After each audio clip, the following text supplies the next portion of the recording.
Hey Super Friends, this is Neil. And Martin. And we are back with another Get Your Comic On podcast. This is what we are dubbing our first Doomcast, where we're going to talk about the first episode of DC Universe Doom Patrol. Just going to warn you now, there's a pretty major spoiler alert with this one, so if you've not watched it, be prepared. There's going to be a lot of plot point discussion. Yeah, so I mean, I would watch it first and then listen to this. Otherwise, it's just going to ruin it for everybody. So you're telling people to go away and come back if they've not watched it? Yeah, pretty much. Unless you want to be spoiled. So the whole idea of this new little series is we are going to sit down and talk about each individual episode of the season. Obviously, we did our Titans podcast, which you can hear now. Both parts are there, or if you go to our YouTube channel, then there is a video of the whole thing unbroken. But that was 11 episodes, and it did take an hour and 43 minutes. So we thought we'd do something slightly different this time around and take it episode by episode each week and give you the whole season in bite-sized chunks. So get ready to come with us on a little journey through the world of the weird and the world's strangest heroes with Doom Patrol. So, what do we know about the Doom Patrol? They were in an episode of Titans. Okay, I have personally never read any Doom Patrol comics. Nor have I. So we are coming into this completely blind, Super Friends. For those of you who may have watched it and also haven't read the comic books, I'm going to read a little bit from the Doom Patrol Wikipedia page for a second, which is that the Doom Patrol is a superhero team appearing in publications from DC Comics. The original Doom Patrol first appeared in My Greatest Adventure number 80. Can you tell me when that was from? 1960-something. Well done. June 1963. I was going to say that. They were created by writers Arnold Drake and Bob Haney and artist Bruno Premiani. The Doom Patrol has since appeared in multiple incarnations. Bet you didn't know that, did you? The first Doom Patrol consisted of superpowered misfits whose gifts caused them alienation and trauma. Dubbed the world's strangest heroes, which this series is also doing, the original team included the Chief, which is Niles Calder, played in the pilot by Timothy Dalton, Robotman, Cliff Steele, Brendan Fraser as the voice and flashbacks, Elastigirl, who is called Elasto-Woman in the series for a bit of political correctness, whose obviously real name is Rita Farr. She's played by April Bowlby. And Negative Man, Larry Traynor, who is played by Matt Bomer. The team remained featured characters of My Greatest Adventure, which was soon retitled Doom Patrol from issue 86, which was March 1964. The original series was cancelled in 1968 when Drake killed the team off in the final issue, Doom Patrol number 121, which was published in September/October 1968. Since then, there have been 6 Doom Patrol series, with Robotman as the only character to appear in all of them. Isn't that an interesting fact? I did not know any of that. Now you do. Thank you, Wikipedia. So this episode is simply called Pilot. The synopsis is typical of DC Universe in that it's pretty short. It reads, in the series premiere, the reluctant heroes of the Doom Patrol, Robotman, Negative Man, Elasto-Woman and Crazy Jane face the threat of Mr. Nobody, who's after the Chief. Let's throw to a little clip from the episode. Ready for a story about superheroes? More TV superheroes, just what the world needs. Be honest, have you hung yourself yet? Or, what if I told you this was actually a story about super zeros? Losers. Achingly pathetic metahuman goose eggs. How about it? Ready to feel better about your own miserable lives for the next hour or so? Follow me. So Doom Patrol stars Diane Guerrero as Crazy Jane, April Bowlby as Rita Farr, Elasto-Woman, Matt Bomer and Matthew Zuck as Negative Man. So Matthew Zuck is the guy who you see with the bandages wrapped around him, and Matt Bomer is the voice and who you see in the flashbacks. Robotman, Cliff Steele, played by Brendan Fraser, or Riley Shanahan. So again, Riley Shanahan is the guy that wears the robot costume and Brendan Fraser gives the voice. Niles Calder is Timothy Dalton, and Mr. Nobody, the villain, is played by Alan Tudyk. I don't know if I pronounced that right, but that's how it's spelt. It sounded right to me. You can already read my review of the episode over on the website. I gave it an 8 out of 10. I said, the pilot episode of Doom Patrol is an excellent first glimpse into a different corner of the DC universe. Compelling characters and an enticing story make this one of the most exciting comic book pilots in years. So starting at the beginning, I really like the opening scenes to this episode because it starts with a narration by the villain, Mr. Nobody, which I thought was really different. It's quite funny, and the opening line of not another TV series about superheroes kind of showed that DC's poking fun at itself with this, I thought, which made me think it was quite Deadpool-esque because it's self-referential as well as self-deprecating and quite darkly comedic. Would you agree? Was that a little bit highbrow? It was a bit highbrow for me there, but I would agree with all the words I understood. And I would say yes. So it's very different to Titans. So very different to Titans. Not dark, moody at all, but very sort of light. It is raining in the first scene. It is raining. I'll give you that. But you know, I've seen it twice now. I didn't really warm to it the first time. Yeah. But the second time I've started to warm to it. Okay. Probably wasn't in the best frame of mind when I watched it the first time. But the second time round, definitely. Yes, you were drunk the first time, weren't you? I wouldn't say drunk. Yes, viewers at home, he was definitely at least tipsy the first time we watched this episode. I'll say tipsy. That's fair. I also quite liked that they really only give you backstories to 3 of the characters. We only meet 4 of the Doom Patrol in this episode. We don't get to meet Cyborg. He's coming in this week's episode. Episode 2, which is called Donkey Patrol. It is genuinely called Donkey Patrol. It's all about that donkey that's at the end of this episode. I never understood that donkey. It was a bit weird, especially when it Da farted. da da! I see you're jumping to the end. Don't confuse the lovely people at home. Okay. So we only get backstories to Robotman, followed by Negative Man, and then Elasti-Woman in this. I keep wanting to call her Elastigirl because that's what she's called in the comics. So flashback-wise, let's start with Robotman. Very colourful, very 80s. Some good music. Yes. And he is not a very nice man.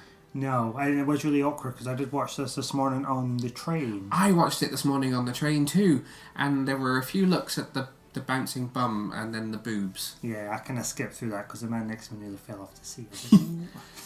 So obviously you do get a glimpse of his character, and you understand straight away that these are maybe not the nicest people before their accidents. So Cliff Steele is a racing driver and clearly very successful, but with a very unhappy home life. I really liked that there was a twist to this story that came later, though.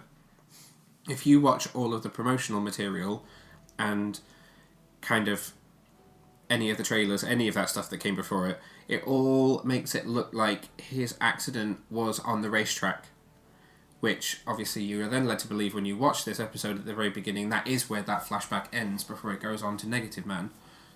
And actually that's not the case. And I thought that was a really clever twist because it went from being fairly tragic and sad that he, died or not died as it were. But then it becomes quite heartbreaking when you realise that actually he was a drunk driver that killed his wife. Whether he liked his wife or not, he did kill her. And may or may not have killed his daughter. Probably should have said there will be some spoilers in this review. Oh, if you haven't already yes. There are spoilers. I'll add a little bit in at the beginning that says spoilers, but if you got to this point, then well done. Yeah, no, I liked how it kind of took you down a different way, so you were kind of thinking, just another racetrack accident, but then it went really dark and quite sad, bless him. It did, but it still managed to keep the humour, and it was the same thing I thought with Negative Man as well.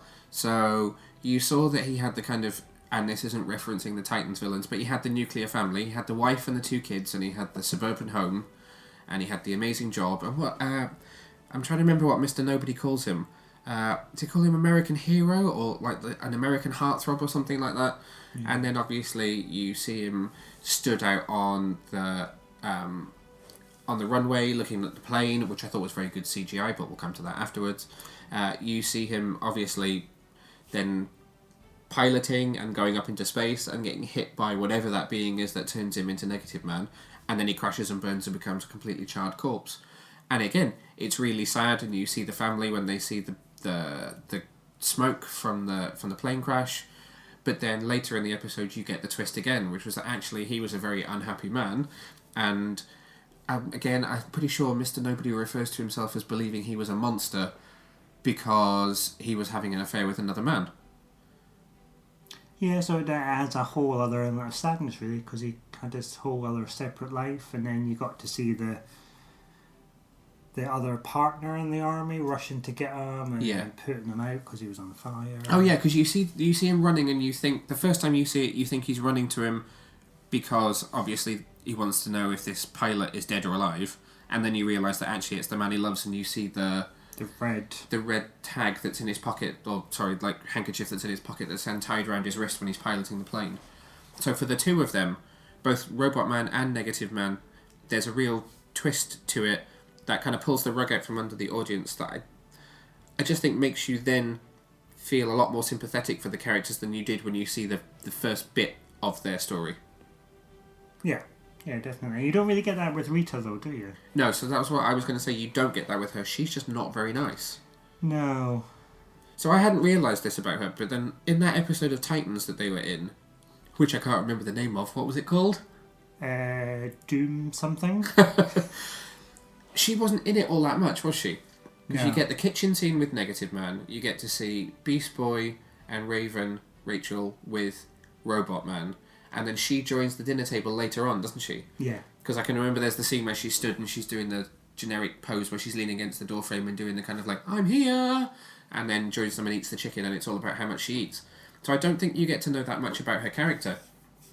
But actually, as it turns out, she's not really very nice at all. No, and it's all just kind of... But then I wonder if they're going to develop that further and we're going to get some sort of tortured past as to why she's so vain and... I took it looks. as if maybe it's going to be that if they obviously can't spend the entire series of, 13, 14 episodes in this house. Because in Titans, they were in that house, they did not leave the house. They didn't want Beast Boy leaving the house either.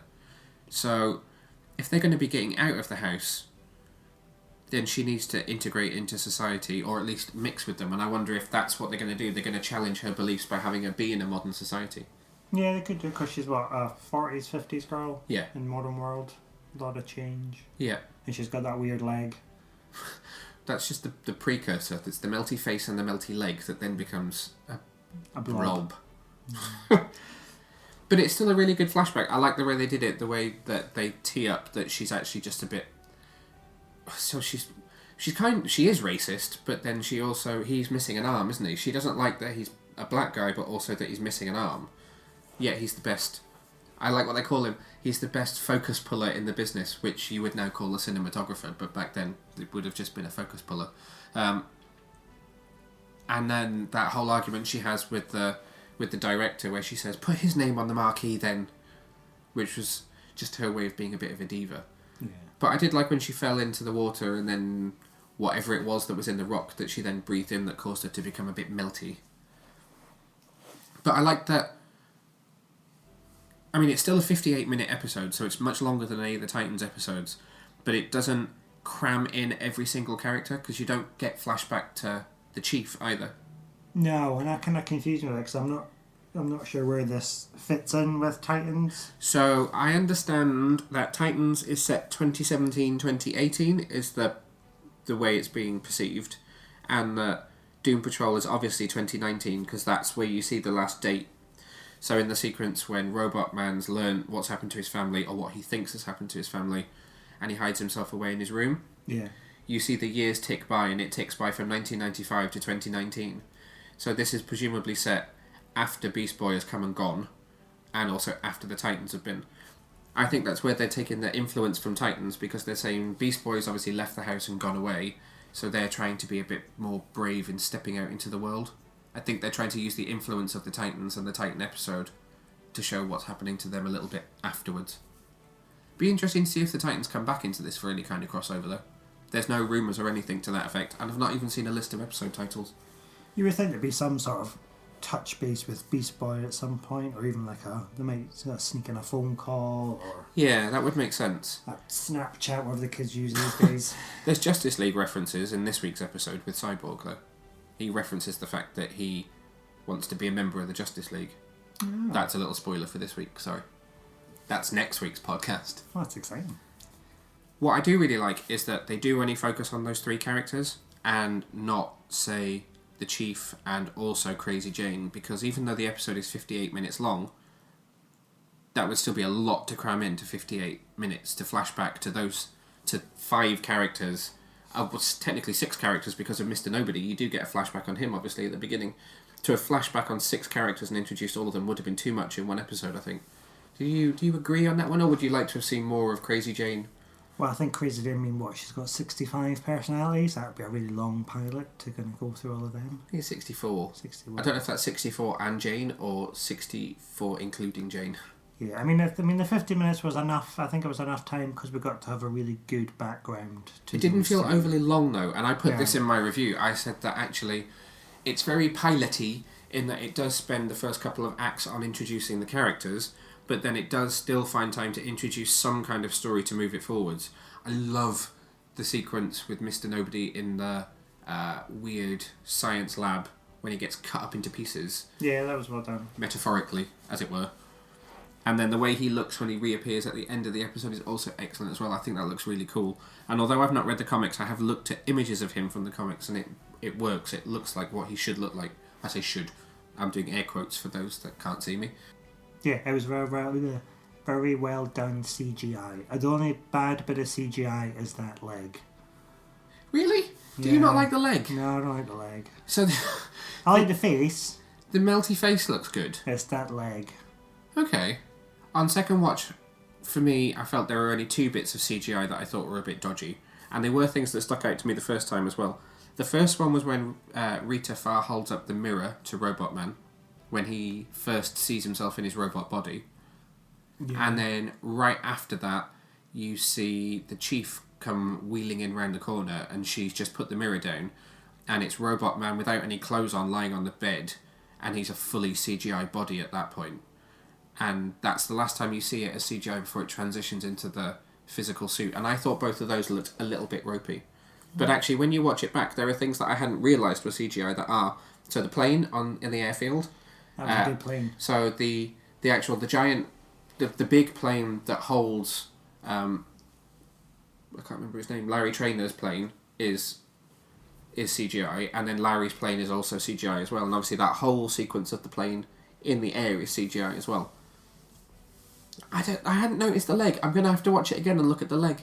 Yeah, I mean, I'll forgive them for the leg, because that plane was amazing. I didn't realise that was a CGI plane. Obviously, the bit falling from the sky was CGI. Where did you think they got a big plane from? Oh, I don't know. It's a big budget. But then, so, what do you think of when she turns into the full blob? Yeah, I mean, when it was like a full blob, it was a bit creepy.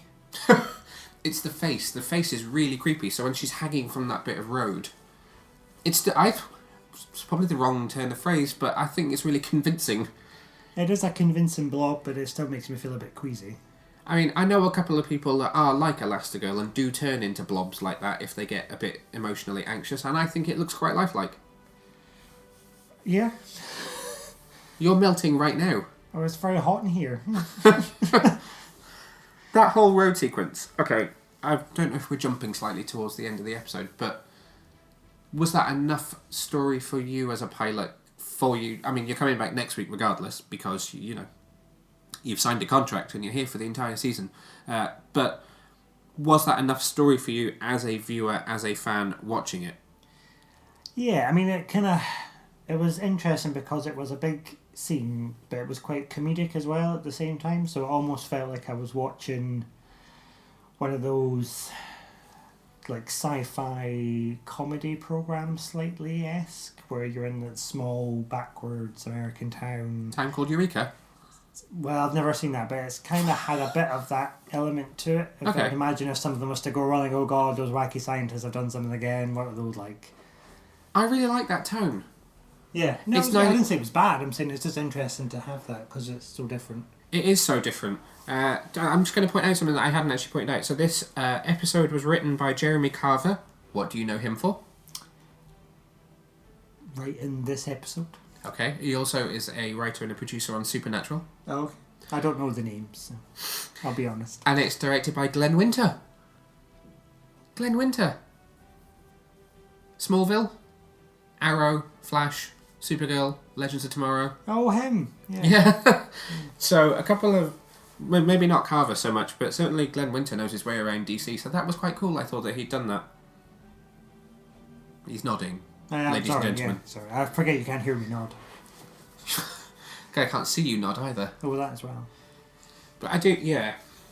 It was enough for me. I think it was on the cusp of becoming too much introduction and not enough story, but there was enough there, particularly in that end sequence, especially with the farting donkey that you referred to earlier. I don't understand the farting donkey. I'm hoping there's going to be some sort of background to this donkey. The whole next episode, if you look at the promo pictures for the next episode, it's all about the hunt for the donkey. Very good. And the weird alternate universe they go into because of the donkey. I did enjoy that the donkey farted Mr. Nobody's mantra, though. It's a very clever donkey, I'll give him that. It was, yeah. I said this again in my review a couple of times, and so I'm sorry if you've already read it out there, Super Friends, but this is a very quirky show. We have definitely entered a period of slightly more off-the-wall comic book shows, because you've got, obviously, Deadly Class and Umbrella Academy that have both premiered in the last few weeks, which are equally quirky, not your normal, average, straightforward comic book superhero show. Oh yeah, that's true. I never thought about that, but they've all kind of come out at the same time, really. Yeah. It's almost like they knew. Well, it is like they know, because they do know.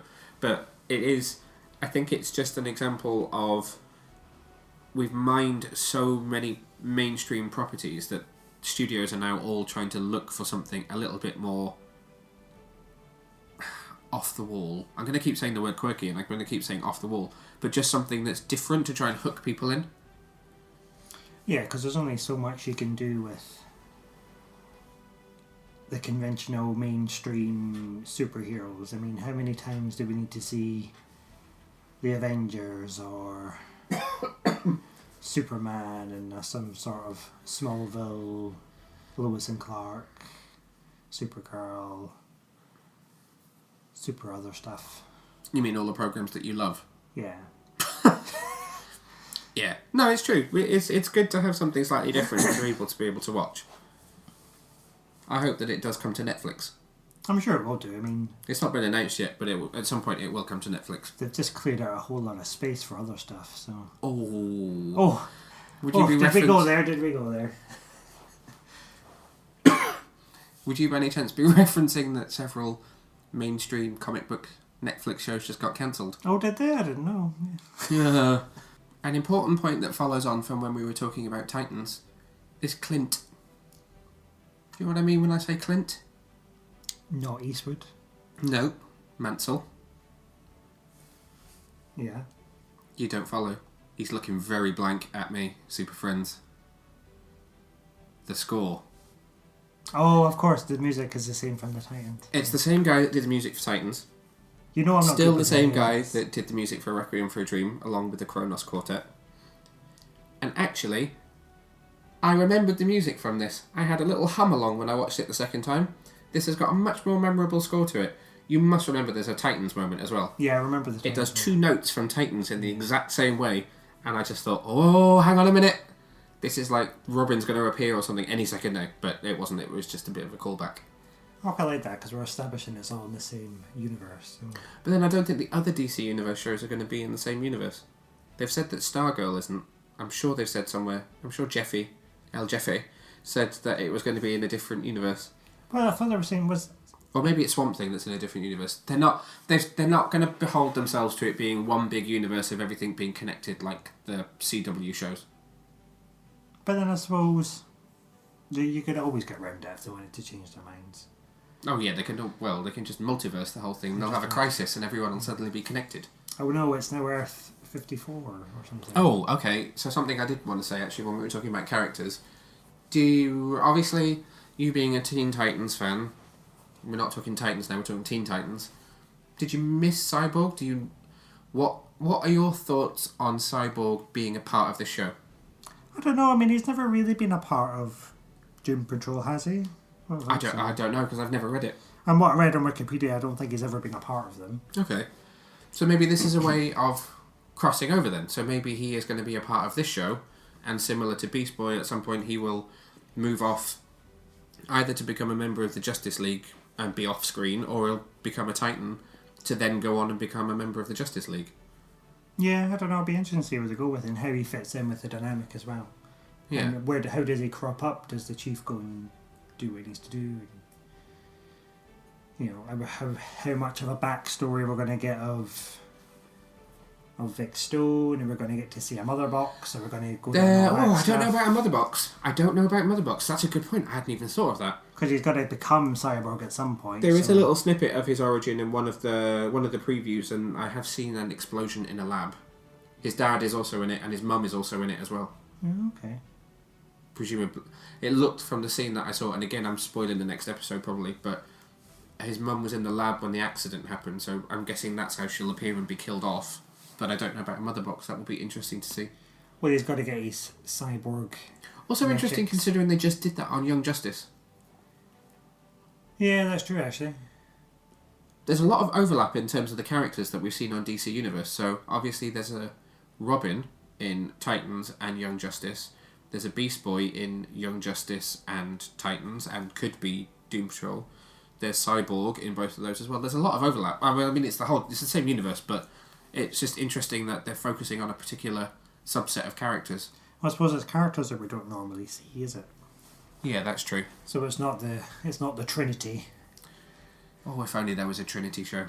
That would make a good series. But it's like you say, we don't want to keep mining the same stuff. You want to try something a bit different. Yeah. You don't want to see the Trinity all the time. It's good to explore the other characters. Okay. In the wider universe. So let's do a little bit of wrap up before we finish for this episode. Favourite character? I want to say Negative Man. Okay. Why Negative Man? I quite like his coat.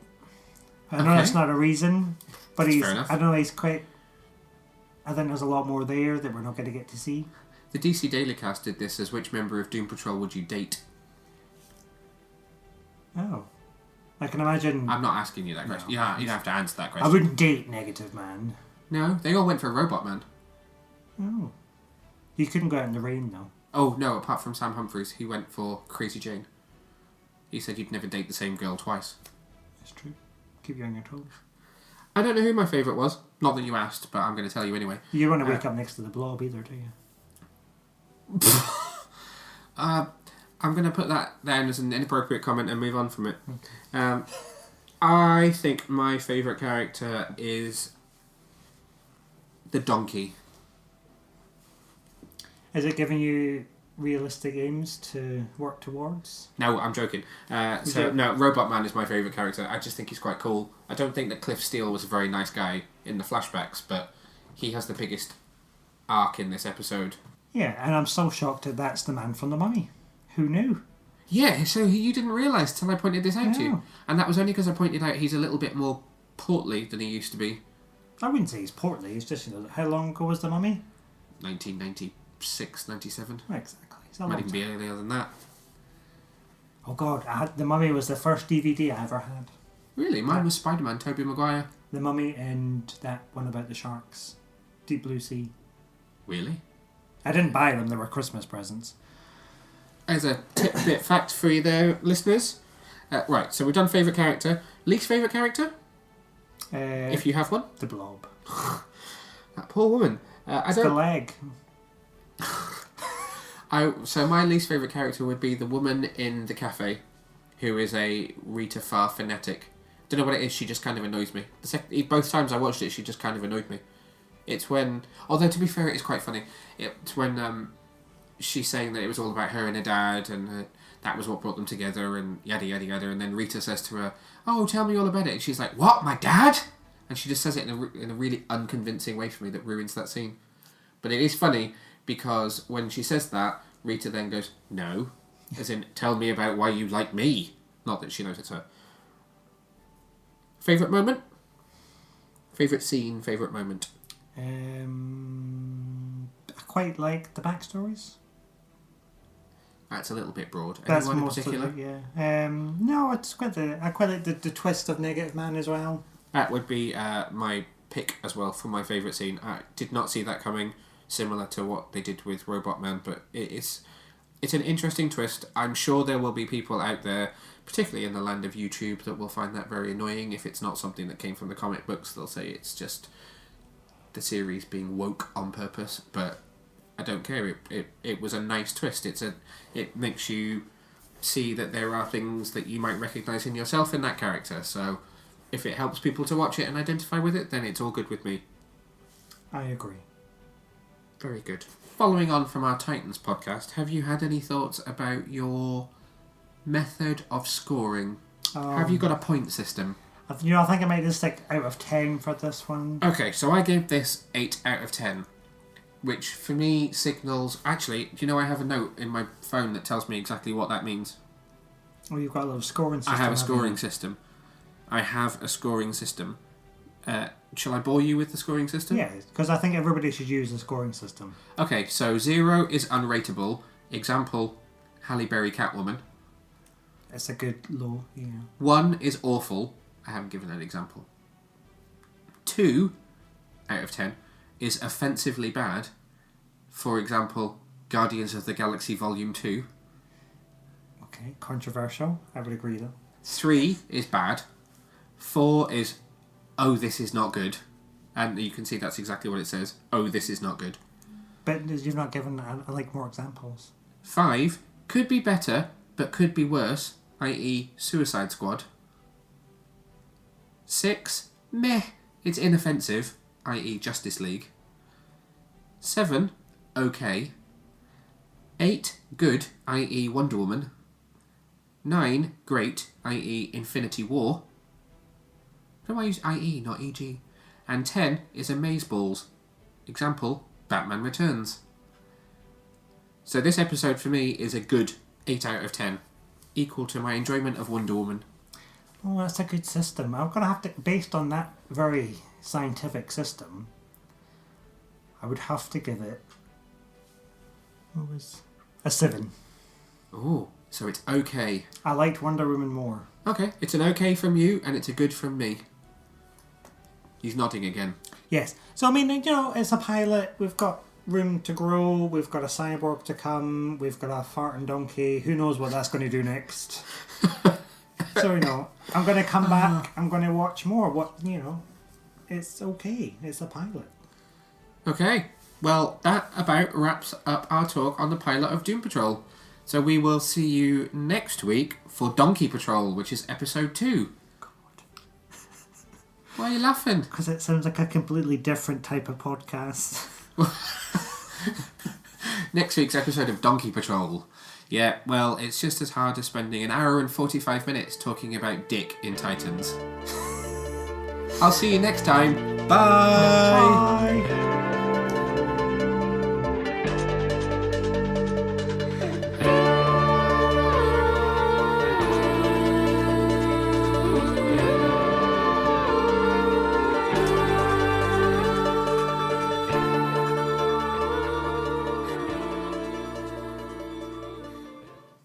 Donkey Patrol.